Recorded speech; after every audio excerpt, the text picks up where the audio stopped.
नमः शिवाय ओम नमः शिवाय ओम नमः शिवाय ओम नमः शिवाय ओम नमो भगवते वासुदेवाय ओम देवकी सुत गोविंद वासुदेव जगतपते देह में तनियम कृष्ण त्वाम अहम शरणम गतः। अथ श्री अग्नि महापुराण पंचदशो अध्यायः पांडव स्वर्गारोहण वर्णनम। ओम नमः शिवाय ओम नमः शिवाय ओम नमः शिवाय ओम नमो भगवते वासुदेवाय ओम देवकी सुत गोविंद वासुदेव जगतपते देह में तनियम कृष्ण त्वाम अहम शरणम गतः। अग्निरुवाच युधिष्ठिरे तु राज्यस्थे आश्रमादाश्रमान्तरं धृतराष्ट्रो वन्नं गादो गान्धारी च प्रथा द्विज विदुरास्त्वाग्निना दग्धो वनजेनो दिवं गतः एवं विष्णुर्भुवो भारं हरददानावादिकम्। ओम नमः शिवाय धर्माय धर्मनाशाय निमित्तीकृत्य पाण्डवान् सह विप्रशापव्याजेनो मुसलेना हरतकुलम् यादवानाम भारकरं वज्रम राज्येभ्यसेचयतो देवादेशात् प्रभासेशादेहं त्याक्त्वा स्वयं हरि इंद्रलोके ब्रह्मलोके पूज्यते स्वर्गवासिभिः बलभद्रोऽनन्तमूर्ति पाताल स्वर्गमीवानो अविनाशी हरिर्देवो ध्यानिभिर्धेय एव सः विना तं द्वारकास्थानं प्लावयामास सागरः सांस्कृत्य यादवान् पार्थो दत्तो दग्धनादिकः स्त्रियोष्टावक्रशापेन भार्या विष्णुश्च यः स्थिताः पुनस्तश्चापतो नीता गोपाल लंगुरायुधे अर्जुनं हि तिरस्कृत्य पार्थं शोकं चकारः व्यासेनाश्वासितो मेने बलं मे कृष्ण सन्निधौ हस्तिनापुरमागत्य पार्थः सर्वं न्यवेदयतो युधिष्ठिराय सम्भ्रात्रे पालकाय नृणां तदा तद्वनुस्तानि चास्त्राणि सारथस्ते चावाजिनः विना कृष्णेन तन्नष्टं दानमश्रोत्रिये यथा तच्छ्रुत्वा धर्मराजस्तु राज्ये स्थाप्य परीक्षितं प्रस्थानं प्रस्थितो धीमान् द्रौपद्या भ्रातृभिः सह संसारा नित्यतां ज्ञात्वा जपन्नष्टौ शतं हरे महापथे तु पतिता द्रौपदी सह देवकः नकुलः फाल्गुनो भीमो राजा शोकपरायणः इन्द्रानीतरथारूढः सानुजः स्वर्गमाप्तवान् दृष्ट्वा दुर्योधनादिश्च वासुदेवं च हर्षितः। ओम नमः शिवाय ओम नमः शिवाय ओम नमः शिवाय ओम नमो भगवते वासुदेवाय ओम देवकी सुत गोविंद वासुदेव जगतपते देह में तनियम कृष्ण त्वाम अहम शरणं गतः।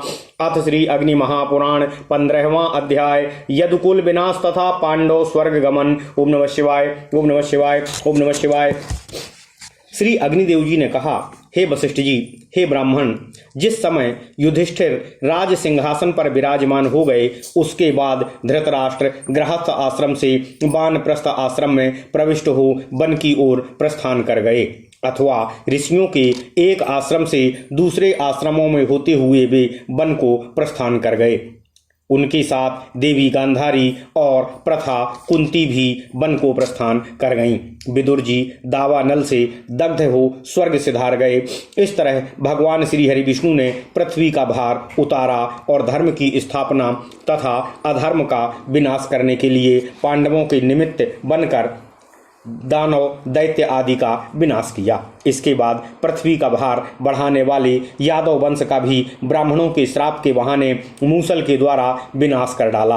अनिरुद्ध के पुत्र ब्रज को राजा के पद पर अभिषिक्त किया गया। उसके बाद देवताओं के अनुरोध से प्रभास क्षेत्र में भगवान श्री हरि विष्णु स्वयं ही स्थूल शरीर की लीला का संवरण करके अपने धाम को पधार गए।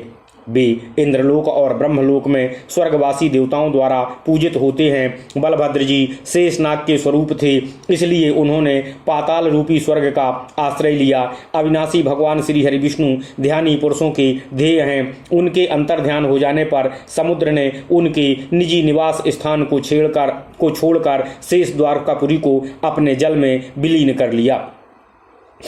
अर्जुन ने मरे हुए यादवों का दाह संस्कार करके उनके लिए जलांजलि दी और धन आदि का दान किया। भगवान श्री कृष्ण की रानियों को जो पहले अप्सराएं थीं और ऋषि अष्टावक्र के श्राप से वे मानवीय रूप में प्रकट हुई थीं, उन्हें लेकर हस्तिनापुर को चले गए। मार्ग में डंडे लिए हुए ग्वालों और भीलों ने अर्जुन का तिरस्कार करके उन सभी रानियों को छीन लिया। यह भी अष्टावक्र के ही श्राप से संभव हुआ।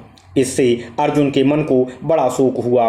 तत्पश्चात महर्षि व्यास के सांत्वना देने पर उनको यह निश्चय हुआ कि भगवान श्री कृष्ण के सन्निकट रहने से ही मुझ में ये शौर्य और बल विद्यमान था। हस्तिनापुर में आकर उन्होंने भाइयों सहित राजा युधिष्ठिर से, जो उस समय प्रजा वर्ग का पालन कर रहे थे, यह समाचार निवेदन किया जो उनके साथ घटित हुआ। वे बोले, हे भैया, वही धनुष है, वही बाण है, वही रथ है, वही घोड़े हैं, वही अर्जुन हैं, किंतु भगवान श्री कृष्ण के बिना सब कुछ उसी तरह नष्ट हो गया जिस प्रकार असुर त्रिय को दिया हुआ दान का कोई पुण्य प्रभाव नहीं होता है। यह सुनकर धर्मराज युधिष्ठिर ने राज्य पर परीक्षित को स्थापित कर दिया। इसके बाद बुद्धिमान राजा संसार की अनित्यता पर विचार करके द्रौपदी तथा भाइयों को साथ लेकर महाप्रस्थान के पथ पर अग्रसर हो गए।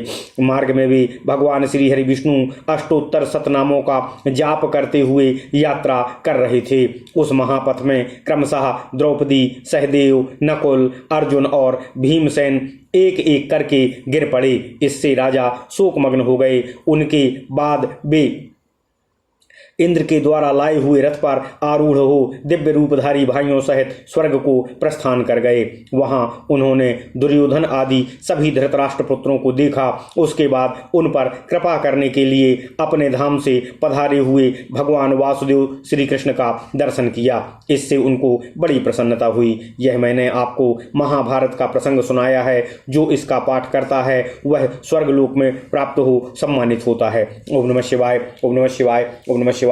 इस प्रकार महापुराणों में श्रेष्ठ श्री विष्णु वामपाद स्वरूप कृष्ण द्वैपायन भगवान व्यासकृत अग्नि महापुराण अंतर्गत आगत विषयों का विवेचन संबंधी 15वां अध्याय पूर्ण हुआ। ओम नमः शिवाय, ओम नमः शिवाय। इत्यादि महापुराणे भगवान वेद व्यासकृत श्री विष्णु वामपाद स्वरूपे श्री अग्नि महापुराण अंतर्गते पांडव प्रस्थानिक पर्व वर्णनन नाम 15वां अध्याय। ओम नमः शिवाय, ओम नमः शिवाय, ओम नमः शिवाय। ओम नमो भगवते वासुदेवाय। ओम देवकी सुत गोविंदास्ति जगत्पते देहिमेतनियम कृष्ण त्वाम अहम सनमगतः।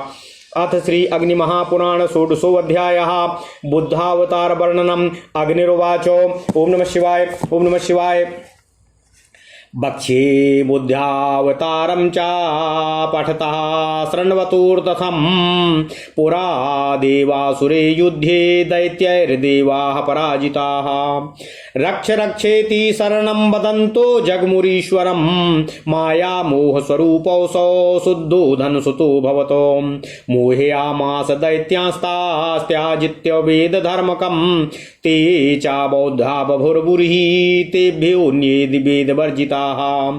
आर्हतासु भवत्पश्चादार्हतानाकरोत्परान् एवं अपाखण्डिनो जाता वेद धर्मो दिवर्जिताः। ओम नमः शिवाय। नरकारहं कर्म चक्रुर्गृहीष्यन्त्याधमादपि सर्वे कलियुगान्ते तु भविष्यन्ति च शङ्कराः। दस्यवः शीलहीनाश्च वेदो वाजसयेन कः और 10 पंच चा शाखा वै प्रमाणेन भविष्यति। धर्म कंचुक संवीता अधर्म रुचयस्तथा मानुषाद भक्षयिष्यन्ति म्लेच्छाः पार्थिवरूपिणाः। कल्की विष्णु यशा पुत्रो याज्ञवल्को पुरोहितः उत्सादयिष्यति म्लेच्छानो गृहीतास्त्र कृतायुधा। स्थापयिष्यति मर्यादां चतुर्वर्ण्ये यथोक्षितम्।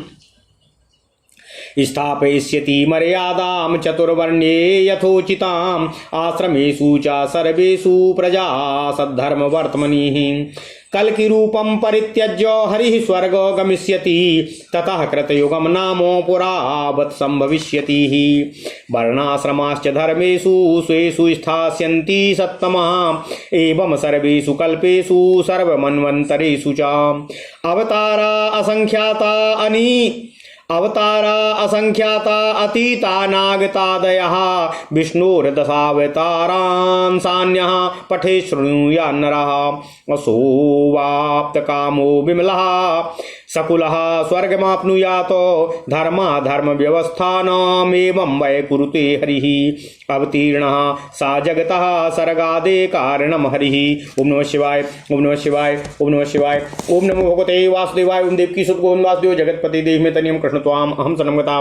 अथ श्री अग्नि महापुराण 16वां अध्याय बुद्ध कल की अवतार वर्णन की कथा। ओम नमः शिवाय ओम नमः शिवाय ओम नमः शिवाय ओम नमो भगवते वासुदेवाय ओम देवकी सुत गोविंद वासुदेव जगतपति देव में तनियम कृष्ण त्वाम अहम सनमगता। श्री अग्निदेव ने कहा, हे ऋषि श्रेष्ठ वशिष्ठ जी, अब मैं बुद्ध अवतार का वर्णन आपसे करने जा रहा हूँ, जो पढ़ने और सुनने वालों को मनेप्सित सिद्धि देने वाला होता है। प्राचीन काल में देवताओं और असुरों में घोर संग्राम हुआ। उसमें दैत्यों ने देवताओं को पराजित कर दिया। इसके बाद देवता लोग त्राहि त्राहि पुकारते हुए भगवान श्री हरि विष्णु जी की शरण में गए। भगवान माया मोहमय रूप में आकर राजा शुद्धोधन के पुत्र हुए। उन्होंने दैत्यों को मोहित किया और उनसे वैदिक धर्म का परित्याग करा दिया। वे बुद्ध के अनुयायी दैत्य बौद्ध कहलाए। तत्पश्चात उन्होंने दूसरे लोगों से वेद धर्म का त्याग करवाया। इसके बाद माया मोह ही आरहत रूप से प्रकट हुआ। उसने दूसरे लोगों को भी आरहत बनाया। इस तरह उनके अनुयायी वेद धर्म से वंचित होकर पाखंडी बन गए। उन्होंने नरक में ले जाने वाले कर्म का प्रारंभ कर दिया। वे सभी के सभी कलयुग के अंत में वर्ण संकरी होंगे और नीच पुरुषों से दान लेंगे। इतना ही नहीं, वे लोग डाकू और दुराचारी भी होंगे।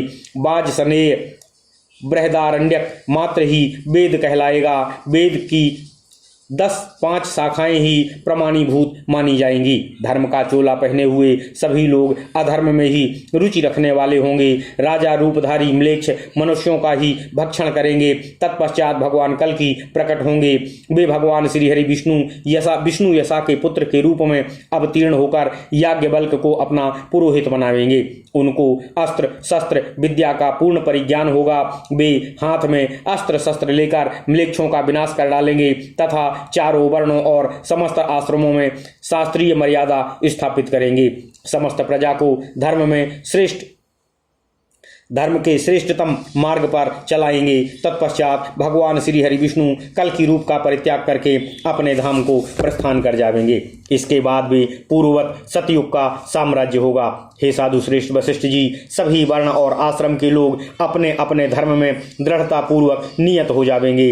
इस समय संपूर्ण कल्पों तथा मनवंतरों में भगवान श्री हरि विष्णु के अवतार होते हैं। उनमें से कुछ हो चुके हैं, कुछ आगे आने वाले हैं। उन सभी की कोई नियत संख्या नहीं है। जो मनुष्य भगवान श्री हरि विष्णु के अंशावतार अर्थात पूर्ण अवतार सहित 10 अवतारों के चरित्रों का पाठ करता है, श्रवण करता है, वह संपूर्ण कामनाओं को प्राप्त कर लेता है तथा निर्मल हृदय होकर परिवार सहित स्वर्ग को प्राप्त होता है। इस प्रकार अवतार लेकर भगवान श्री हरि विष्णु धर्म की व्यवस्था और अधर्म का निराकरण करते हैं और वे ही जगत की सृष्टि के आदि और मूल कारण हैं। ओम नमः शिवाय। इस प्रकार महापुराणों में श्रेष्ठ श्री विष्णु वामपाद स्वरूप श्री कृष्ण द्वैपायन भगवान व्यासकृत अग्नि महापुराण अंतर्गत आगत विषयों का विवेचन संबंधी 16वां अध्याय पूर्ण हुआ। ओम नमः शिवाय ओम नमः शिवाय। इत्यादि महापुराणे भगवान वेद व्यासकृत श्री विष्णु वामपाद स्वरूपे श्री अग्नि महापुराण अंतर्गते बुद्धावतार वर्णनम नाम 16 अध्यायः। ओम नमः शिवाय ओम नमः शिवाय ओम नमः शिवाय। ओम नमो भगवते वासुदेवाय ओम देवकी सुत गोविंद वासुदेव जगतपति देहि में तनियम कृष्ण त्वाम अहम शरणं गतः।